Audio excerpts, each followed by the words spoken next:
Chibripsu, ladies and gentlemen, I'm now sitting with Anya Minko. Anya is a director of SEVA, an organization that works on community empowerment. And one of the projects we've been running is on school partnership project. And we just want to discuss with Anya on the project that has been running and the success that the project has been making. And of course, with vegetable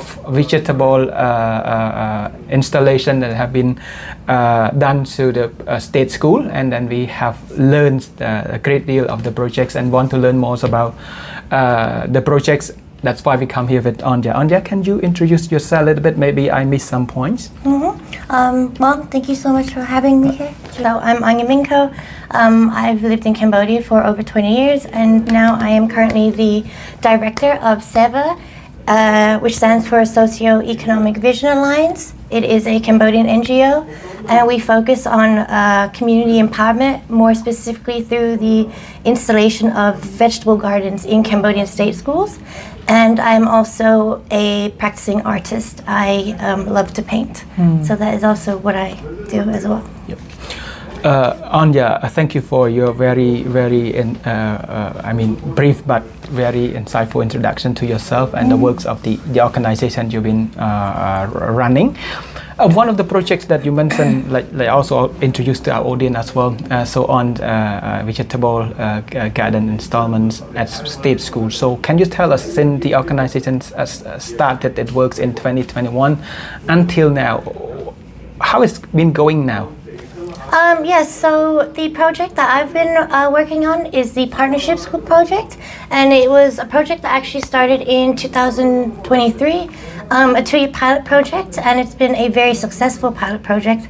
And one key feature of the project is implementing vegetable plots in state schools that require very little land, little water, and little labor. So we do focus a lot on utilizing unused space basically, and resource efficient methods of cultivating vegetables. And the pilot project has been running in Poipet town in Banteay Meanchey province.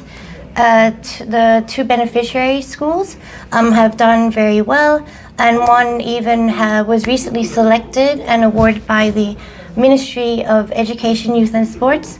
It was selected as a national model school. And in addition to that, the school received 5 million real.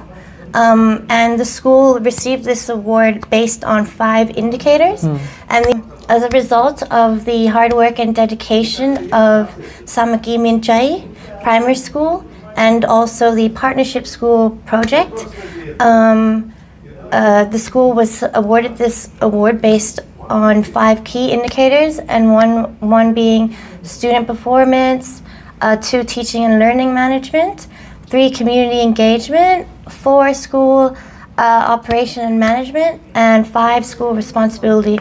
So the school did a really good job at meeting these 5 indicators. That is why they were recently awarded this national model status. So it seems like the project has been successful so far. But can you get back to when it started? Are there any challenges that your projects encounter while supporting? Because I know that the project itself focus on the practical aspects of doing agricultural practices among children. So I'm not sure if they were familiar with what you're doing at first. Can you share with us? Yeah, I think like personally, I believe that learning is done best when you use your hands to do it, more than just reading about it. And the beautiful thing about this project is it involves the community. So, for example, by installing a vegetable garden in a school, you're already transforming the environment, and you're also promoting hands-on learning. And it's not only the students that benefit it, they actually can see where their food comes from, how it's grown. They learn how to look after it. So it instills a sense of pride, teamwork, responsibility. And not only do the students benefit, but the teachers benefit, and also community members benefit. Because every time we host a training session, whether it be about like soil management or how to mix organic fertilizer and pesticides, the community members are also involved. Wow. So they take pride in their school, which essentially our goal is we want to transform the school into like a hub, for socio-economic empowerment. But what about the most significant challenges your team encounter when reaching out or maybe like implementing the projects? You can point it out. I mean, like honestly speaking, because our partner is a Thai organization, so this is a bit of a sensitive topic. I see. But basically, there was like a bit of this. Like we can do it ourselves as well in Cambodia. Why do we need Thailand? I see. Yeah. But, in terms of technical aspects, like maybe kids are kids, right? Yeah. When you ask them to do something, I know that it can be enjoyable, but at the same time, it can be challenging. I think in this situation, the kids are very motivated because in a lot of Cambodian state schools, there's a lot of focus on rote learning, reading, and memorization of numbers and alphabets. So by introducing a more hands-on approach to learning, and like kids are curious, they love to move, they love to be outside. It actually has worked very well. And it sort of happened organically now because before installing these vegetable plots in these areas of the schools, this was just like empty land. But now both of the gardens have become like the hangout spots. And the kids like come and look after the vegetables, they water it, they know how to like use the like watering system, which is automated, like using the sun. The sun, So all those things. What you mentioned, I know that is a success part of the projects, and I think immediate success or immediate result that we have seen amongst children and the community. But if you focus on long-term impacts that the project itself could make, maybe save the way kids think, or maybe at least give them a skill, innovations, and how they do their job in the future. How do you see that maybe like their future in the next 10 years, how agricultural practices at this age could help them prepare their future for your understanding? I think it's really important to like introduce agriculture education in schools, especially like why not start at a young age? Kids like are really good at absorbing information. That's right. And like this is like, for example, like climate resilience is a very real, and it's a big issue. And by simply just installing vegetable plots and like providing these training on like how to grow your food, how to maintain gardens, how to practice new like innovative methods of growing vegetables that require very little resources, that's going to help us all mitigate the climate change, and the challenges basically that come with it. And do you see like kids who get involved with gardening would have better result in terms of their manner, their way of communication? Do you see their psychological impact for that? Oh yeah, I think there's definitely huge psychological impacts because these vegetable gardens, it's not like one person takes care of it. Like it's a group of students, a group of teachers, community members. So it really requires teamwork, and it instills responsibility. That's right. Taking into account the success and the impact that your projects have generated so far, so are you planning to have like, because you're also working with different partner and organizations, so is there any plans to expand it or maybe scale it up to different state schools, like for example like in Phnom Penh and the other urban city where there are so many places available that we can transform it into gardens? So basically like the beautiful thing about this garden is because it requires like little land, like even basically no land, like concrete, because we like have hydroponic stations, mushroom huts, still water hydroponics. There's like different features in one garden. You can basically, not only can you put this in like a school, you can put it in any public spaces such as hospitals, anywhere basically. But we want to scale this, and like hopefully we could do it nationwide. what we want to do is like cooperate. It's really important to cooperate with like local partners, other NGOs, the private sector as well. And what we have learned, what works really well actually in terms of like scaling and ensuring that like the project actually continues to function is having like is partnering like schools up. That's right. So for example, in Poipet we have 2 schools. They're like a 10-minute tuk-tuk ride from each other. But by having the same project in 2 schools, they work together and keep each other informed. I see. You know, and every time we host our training sessions, we do it in both schools. You do in So both we're schools. also you also want the schools to like work together instead of clash against each other. It's cool. It's cool. So it depends on different factor, but the welcomings fine from the other stakeholder. Maybe they provide helping hand to collaborate in doing it would make it possible in the other places for your organization. The main issue would be like funding. Like we need funding to put more vegetable plots in more schools and also provide the training. And also it's not just about funding. You can't really just go into a school, hold a workshop, and then expect everything to be perfect from there. Like you do have to. It's a long process. It's not easy. You do have to spend time monitoring the beneficiary schools.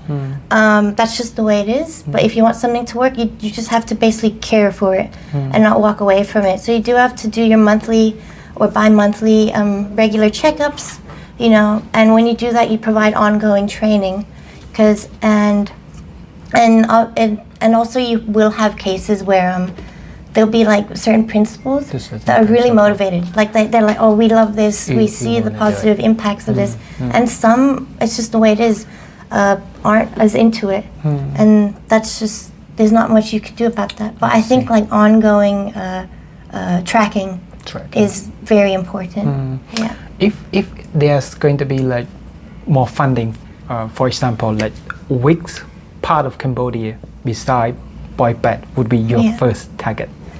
Oh, like I would love to do a few schools in Kampong Chnang. Kampong Chnang. Yeah, and I also think we should select a few schools in Phnom Penh. Phnom Penh as well. Why not? That's cool. Yeah. Yeah.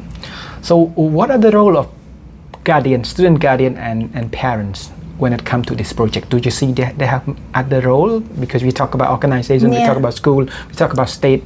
What about the parent themselves? The parents have a huge role because I don't think a lot of people realize, like in Cambodian state schools, the parents are very actively involved, you know. And one thing is, for example, the students harvest the vegetables at these schools and they sell it. They sell it to the community members, a lot of which are parents. Yeah, wait, I'm stuck. Parent. Yeah, but that's the thing. And the training sessions that we have hosted, parents take part. They come and they bring their parents. So the elderly also join, and we all sit together at the school and learn different methods of growing vegetables. Yeah, that's cool. Soil maintenance. Yeah, so the parents are very involved. Yeah. Wow. And they also learn a skill, even though they're not students at the school. They're also there with their children and their friends, learning these new skills. We talk about like the teamwork, community spirits, learning about technical agricultural practices, and then we talk about maybe the produce that we make from gardening. We can use to serve the student themselves, or maybe we can sell for money. Economically speaking, do you think that it could be boosted? Like if they're going to be scaled up, it will be contributing to like a circular economy at some point, like the state, not just self-sufficiency, but it could help state school to sustain, at least get some income from that. Do you see that? Oh yeah, definitely. I think that's why like keeping track, not just like putting a vegetable plot in and walking away. I think really like making sure, like giving it enough time, 2 years, keeping track of the progress, ongoing training is really important because that's what you want at the end. That's right. You want the schools to be like self-sufficient, and you also want them to be able to be equipped with the skills to teach other schools. Because that's also, it's like a web that just continues to grow. Yeah. Because if school members know how to do it, then they will pass that knowledge on to other schools. Yes, right. Yeah. So if for example, like the project in Poipet, after some years, then the school would take the ownership of the project, so you continue to support them? So what we want to do is we want to expand the project by putting more vegetable plots in other state schools, but of course we'll always bring them on board because at that point you have principals and teachers that are fully equipped with the knowledge to work with us to continue training more people in more schools. Yeah. So my last question, because we talked lots about the successes, about the practical parts, and then how it benefit community and the student themselves, but I also asked you whether you have planned to scale up the projects, but depend on many factors. But to you personally, what will be your future that the future that you envision for your projects in coming years? Yeah, I mean, in coming years, obviously, the first step to be secure more funding to put more vegetable plots in more state schools, and I think it'd be beautiful if we could expand this idea of community engagement, community empowerment in other public spaces. I love the idea of having vegetable plots in hospitals. Why not allow patients enjoy a beautiful garden where they can consume the food that they look after and grow. So there's so much potential, and it's actually quite straightforward. It's just a very resource efficient vegetable garden. So what about sorry, I just want to ask one last question. We talk about green space, we talk about parks. Many people want it to happen, but what about edible gardens within the capital city, or maybe other place there are many spaces available for edible garden where community can come together? Do you think you mentioned hospital besides school, but public spaces is something that you look forward to? Yeah, I mean, I think it's just Phnom Penh isn't a very green city. We don't have much shade here. We need more shade, green spaces. But yeah, I think that all boils down to I think in Cambodia still there's still a lack of appreciation for green spaces. There's a tendency to just do deforestation. That's right. I think, and it starts at a very young age in school. You just have to put that in the curriculum as well. Have more focus on teaching students about the environment, about food, about what they eat. And I think a really effective way of doing it is by having a vegetable garden that they can be at every day during school. And it's cool. Yeah, hands-on learning. That's right. It's cool. Yeah. Thank you, Anya, for your time. Thank you so much. Thank you. Welcome. Goodbye.